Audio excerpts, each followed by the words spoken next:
Have you been feeling like the worst of COVID is behind us? Maybe you thought, like many of us, that with the vaccines, the boosters, and all the lessons we've learned, this virus had finally loosened its grip on our lives. But then, something changed, quietly, slowly.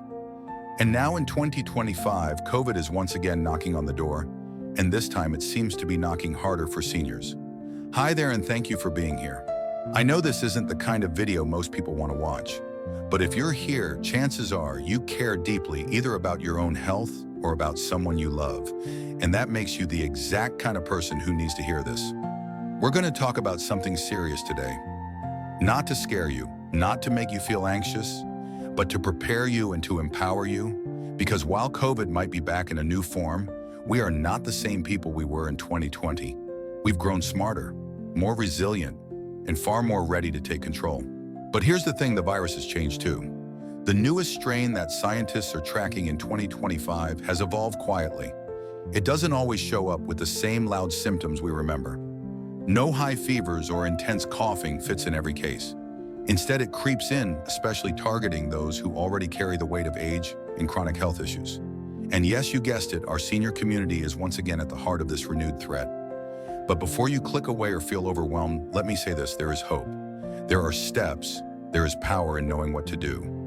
Over the next few minutes, we're going to walk through what's happening right now in 2025, why seniors are back at the top of the risk list, what you can do immediately to protect yourself or a loved one, and how to stay one step ahead without living in fear. We're also going to talk about real practical solutions. No fluff, no fear-mongering. Just clear, honest, human advice, the kind you'd want your own parents or grandparents to hear. And I want you to stick with me till the end, because the fifth step I'm going to share later, it's the one that most people miss, and it could be the most important of all. So grab a cup of tea, settle in, and let's get into this together. Because your health matters, your story matters, and your future is worth protecting. Let's start with the question that everyone's whispering about, but not enough people are answering out loud. Why are seniors suddenly at risk again? So let's dig into it. Why are seniors at risk again in 2025? What exactly changed? And more importantly, what does that mean for you or your loved ones? Well, here's what we now know. The virus hasn't disappeared. It's been quietly mutating as viruses do. And this time, the variant scientists are watching closely is called XEC25. You might not have heard that name in the news yet, but you will. And by the time most people hear it, it might already be too late for some. Now, I know what you might be thinking, but I already got the vaccine. I did everything right. And you're absolutely right to feel frustrated. Many of us followed every guideline, every update, every booster. But here's the truth: just like the flu changes, every year COVID does too. And this new strain has learned how to sneak past some of our defenses. Here's the catch: while younger people might get a little cough or feel tired for a day or two, seniors are having a very different experience. Why? Let's walk through a few key reasons together. First, and this might not be new to you, our immune systems slow down with age. It's a natural part of getting older. Our bodies don't respond to viruses with the same speed or strength as they once did. Think of it like a security team that used to respond in seconds, but now takes just a little longer to act. Second, most seniors are dealing with other health issues. Maybe it's high blood pressure. Maybe it's diabetes. Maybe it's something else entirely. These conditions make it harder for your body to fight off COVID effectively. And third, let's be honest, a lot of seniors live in shared spaces. Retirement communities, nursing homes, apartment buildings, places where one cough can travel down a hallway. The virus loves that. Now let me ask you a quick question. When was the last time you or someone you know updated their COVID booster? Not the one from a year ago. I mean the one for this new strain. If you had to pause to think about it, don't worry, you're not alone. Most people haven't even heard of it yet. That's part of what makes this new wave dangerous. It's silent. It's creeping in slowly. And while we're distracted by other news, it's quietly filling up hospital beds again, mostly with seniors. Let's pause here. This is not to scare you. It's to equip you, to bring clarity in the middle of confusion. Because once you know the risk, you can take real meaningful steps to stay ahead of it. And the good news is, you're not powerless. You can still strengthen your body, you can still protect your space, You can still make smart, informed choices. So as we move forward, I want you to remember this: age does not equal helplessness. Knowledge is your shield. Action is your power. And you, my friend, are more capable than you think. In the next section, we're going to look at exactly what you can do starting today to protect yourself or someone you love. I promise it won't be complicated. No medical jargon, no overwhelming checklists, just 5 clear practical things you can start doing right now. And trust me, number 5 might surprise you. Are you ready to take control of your health and peace of mind? Let's move on to the part that matters most, what you can actually do about it. All right, let's talk about solutions. Because now that you know why seniors are at risk again in 2025, it's time to flip the script. Let's move from fear to action, from confusion to clarity, from worry to wisdom. What if I told you there are just 5 simple things you can start doing today that can make a real difference? Would you stick around to hear them because they don't require a medical degree, they don't cost thousands of dollars, and they don't involve locking yourself in your home either? Let's break them down one by one. Grab a pen if you want, or just listen closely. 1. Get the updated Booster Yes, the 2025 version. This might sound obvious, but it's actually one of the biggest gaps we're seeing right now. The 2025 booster is not the same as the one from last year. This one specifically targets the XEC25 variant we talked about earlier. Ask your doctor or local clinic about it. Don't assume you're already covered. And if you're unsure whether you qualify or it's safe for you, that's okay. Just start the conversation. You'd be surprised how many seniors are skipping this step simply because no one reminded them. So here's your reminder: your protection deserves to be updated. 2. Use a better mask in the right situations. Let's be real, most of us have a drawer full of cloth masks from 2020, but in 2025, those don't cut it anymore. We're now recommending N95 or KN95 masks when you're in busy indoor places. Grocery stores, medical offices, crowded buses, even church gatherings if you're in a high transmission area. It's not about fear, it's about strategy. Think of it like wearing a raincoat when it's raining. You don't plan to get soaked, but you prepare just in case. 3. Strengthen your body from the inside out. Your immune system is a fighter, but every fighter needs support. Here are a few simple ways to give it a boost. Vitamin D, most seniors are low in this, especially during winter. Talk to your doctor about adding a supplement. Zinc.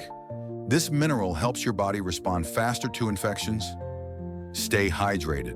Water helps every system in your body work better. Get quality sleep. Yes, even naps count. Your body heals while you rest. None of this is complicated, but when added together, these habits create a shield stronger than you might think. 4. Stay social, but be smart about it. Here's something we don't talk about enough. Isolation weakens your health. Seniors who feel lonely tend to get sick more often and recover more slowly. So no, I'm not asking you to stay away from people. In fact, I want you to stay connected, but do it wisely. Meet outdoors when you can. Open windows. Keep visits shorter during flu season. And yes, you can still hug your grandkids, just maybe not when they have a runny nose. Use video calls. Join online groups. Send voice messages. Community matters. 5. Know the early signs and take action fast. This one's a biggie, because the sooner you catch symptoms, the better your chances. Here's what to watch for: sudden fatigue, confusion or brain fog, chest tightness, fast heartbeat, loss of appetite, shortness of breath, and here's what not to do. Wait it out. Seniors often experience COVID symptoms differently. It might not look like a typical case.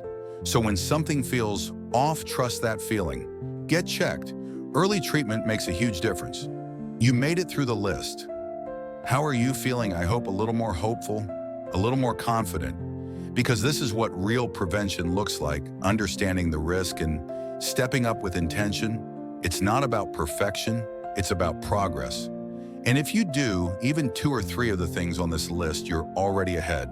Next, let's talk about how to put all of this into motion. Because knowing what to do is powerful, but knowing how to act on it, that's the real game changer. Stick with me. We're almost there.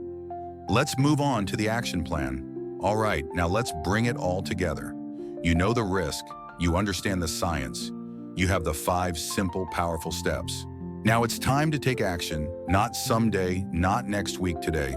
And don't worry, I'm not sending you off without a plan.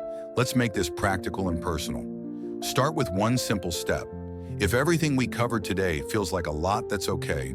Don't pressure yourself to change everything at once. Just start with one thing. Maybe that means calling your doctor today to ask about the 2025 booster, or ordering a box of N95 masks online. Small actions add up. The key is starting. Create a safety circle. Here's something powerful: you don't have to do this alone. Talk to your friends, neighbors, or family members. Create a little safety circle of people who understand what's going on and want to be proactive. Ask each other, hey, when was the last time you updated your booster? Want to go get it together? You can even share this video with them because staying informed is a gift. Check your habits. Open the fridge. Are there a few more veggies in there than usual? Open the window. Is there fresh air coming in while you visit with your neighbor? Look at your calendar. Is there time blocked off for rest? A walk? A phone call to someone who lifts your spirits? All of these little things matter more than you think. Print a reminder list. We've also created a simple COVID 2020 checklist just for seniors and caregivers. You can print it out, put it on your fridge, and check things off each week. The link is in the video description, because remembering to act is just as important as knowing how. Now let me ask you this. Which of the 5 steps do you think you'll try first? Have you or someone close to you felt the effects of COVID recently? What's one thing you wish someone had told you sooner? I would love to hear your answers in the comments. Your experience could help someone else watching this video feel less alone. If this video spoke to you, if you learned something new, or if you just feel a bit more hopeful than when you started, would you do me a favor? Click the like button. Share this video with someone who needs to hear it, and subscribe for more clear, honest, and empowering content made just for you. I release new videos every week about senior health, smart living, and staying strong in body, mind, and spirit. You're not alone on this journey, and the more we look out for each other, the stronger we all become. Until next time, stay safe, stay smart, and stay connected. You've got this. And remember, you are not fragile. You are seasoned, you are wise, and you are still here for a reason. Let's make that reason count.